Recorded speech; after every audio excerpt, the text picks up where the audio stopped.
Broadcasting from around the stars, this is Fatherhood News Update.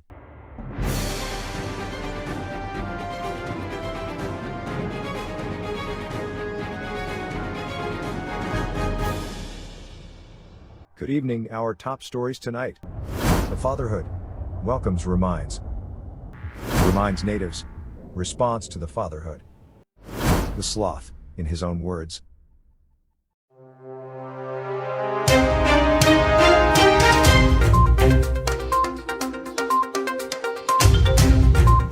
We start today's broadcast with the news that the Fatherhood have expanded to the Remines star system. This makes Remines the 24th star system that has welcomed the Fatherhood. Our reporter Henry Kai brings us this special report on what has been called the Fortress of the Fatherhood.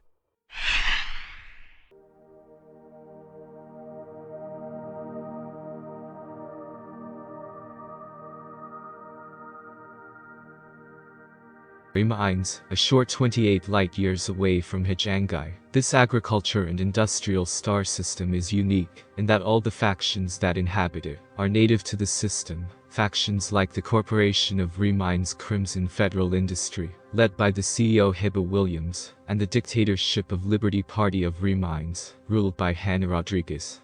This three-star system is host to several orbital stations, most of which boast a number of large landing pads, and offer a large supply of mineral oil, crop harvesters and food cartridges. However, the real power industrial house of this star system is the 5 planetary stations that makes this star system the main provider and exporter of building fabricators, used in the creation of new starports and the repair of capital ships. Remines also host one of the biggest Federation capital ship repair docks, used by all contractors within the Federation. Given the strategic location of Remines, Leong Rui has invested heavily into this star system, with a large cosmogonic communication station that plays an important part in the power struggle that has gripped the galaxy, with mercenary activities continue to be active around this station that offer combat-savvy commanders a goldmine of bounties. And why did the Fatherhood really expand to this system? Well, it is not one but two Earth-like worlds that is seen as a shrewd move by the Fatherhood and its terraforming ambitions for the faction and its star systems. I have been Henry Kai, reporting for the Fatherhood News. Thank you, Henry, for that insightful tour of our new star system. And from all of us here at the Fatherhood News, we want to say, welcome to the Fatherhood Remines. The arrival of an armed delegation today in the corporate system Remines was met with a mix of hostility and trepidation.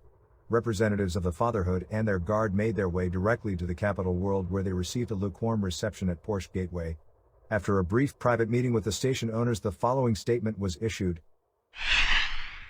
The Fatherhood wishes to make it clear we are here to bring a new democratic rule and era of prosperity to this system. The coming investment boom will vastly improve the standard of living, with our first priority being completion of the atmosphere above these two worlds. This refers to the 2 terraformed bodies that form the backbone of the system's economy. These projects have long been criticized for not achieving a safe environment, with hypoxic brain injury remaining one of the leading causes of death planetside.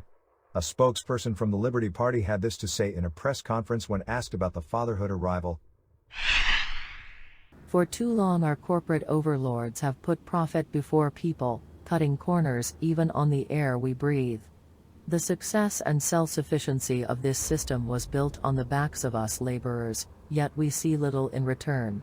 Change is finally here, but we caution our fellow citizens to not laud praise on the new arrivals. They have come for you just the same. Despite its corporate control, the system is unique, as it is almost entirely self-governed. This loyalty makes it impossible for outside forces to invade, a fact that the Fatherhood likely intends to exploit. After hurried consultation, the syndicate issued the following release. This new arrival may wear the cloak of democracy, but it is the exploitation of your markets they seek. Our factories already build the machinery we need to cultivate the garden worlds, and we have no need of the high technology on which other systems waste their credits. They have already invited bids, carving up our manufacturing, terraforming and security sectors to sell them back to us. It remains no secret the Fatherhood outlaws personal weapons, and we are one of the largest exporters in the region. You can expect these hypocrites to establish a black market network immediately.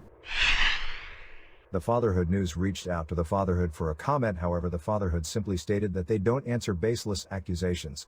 However, local traffic control records show several carriers already positioned near manufacturing facilities, with their very low orbits suggesting minimal cargo loads. A few of us ever venture outside the bubble. We may catch a ride on a fleet carrier to Sag-A or Colonia, but there are a few pilots out there that like to push the limits and forge the path so that others may follow. One such pilot is the Fatherhood's very own Sloth bot Peralta, and we are lucky here today to have him with us to tell us all about his grand tour of all 42 regions of space in his Anaconda. Thank you for making the time for us today, Commander.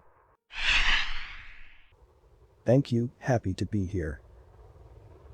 Now we will dive into your amazing grand tour soon enough, but first our viewers want to hear more about the man, and what attracted you to the Pilot Federation. My father and I always dreamt of the stars, and for a long time it was just a dream that others do, until one day I saw the report of the first high prediction and the Thargoids menace. I knew then that I wanted to be part of the universe, and not just sit and watch it. So did you want to be a combat pilot? No, not really. I wanted to do my part. I was a trader, a miner, and I fought a small number of scouts, but my heart always wanted to see more. And your call sign bot. How did you get it? This is my second call sign. I got it from Central Command for my advocacy for the plight of sloths, and the way I systematically raise the issue at every opportunity like a bot. My first call sign was U-turn, when I set course for the Hutton orbital on a trade mission for the Mug, and while I was busy in my ship I overshot the station by 1 million light seconds, a record for the Fatherhood or so I have been told. We all have stories when trading for the Mug, now. You said you wanted to see more, but the ship you took on this amazing grand tour isn't what one would expect an explorer to take. Normally the DBX is the ship of choice. Can you tell me why you took your Anaconda? So, I ended up making the choice to take my Anaconda on the grand tour, mainly because I wanted to be sure to have all of the modules and backups I would need, like cargo for limpets, repair controller to repair my hull, and 3 auto field maintenance units. And the mats to refill as I did a fair bit of neutron boosting, also because I could easily get 64 light-year jump range, knowing that I would be out in the black for quite a while. Had you always planned to do the grand tour alone? Or were you planning to have other commanders come with you? I always wanted to do it on my own. When I initially thought up the idea a few weeks after the new region permit became available to all, I asked a few commanders if anything like it had ever been done. They said no, because the codex was so new. I actually kept it a secret as to exactly what I was up to. There were a few that I had confided in. I actually didn't make it public knowledge until I was a few months into my journey. And tell us, so how long was the prep time for the mission? Did you need to engineer your ship in a special way for it? I definitely had to engineer my ship. Everything from the hull to the surface scanner to the auto field maintenance units. Every module that could be engineered was. Not all the way to G5, but enough to make my trip that much more comfortable. So knowing what you know now, what advice would you give other wannabe explorers hoping to venture into the black? Ask several commanders that spend a lot of time out exploring about what to expect and how to prepare. The best advice I got given was a warning of the inevitable space madness. Now, space madness aside, you must have seen some amazing sights. What would you say was your favorite? And can you show us? Sure, I mean everyone always says that Sag-A is incredible. And don't get me wrong, it is astounding. But my 2 favorite memories are meeting up with Commander Benini on the northeast side of the galaxy and getting to chat with him for about 30 minutes or so back in April this past year. But my favorite visual was when I had landed on a planet one night and it was the dark side of the planet. Nothing special about this planet, it was the closest and I was tired. The next morning I was greeted to this amazing sight.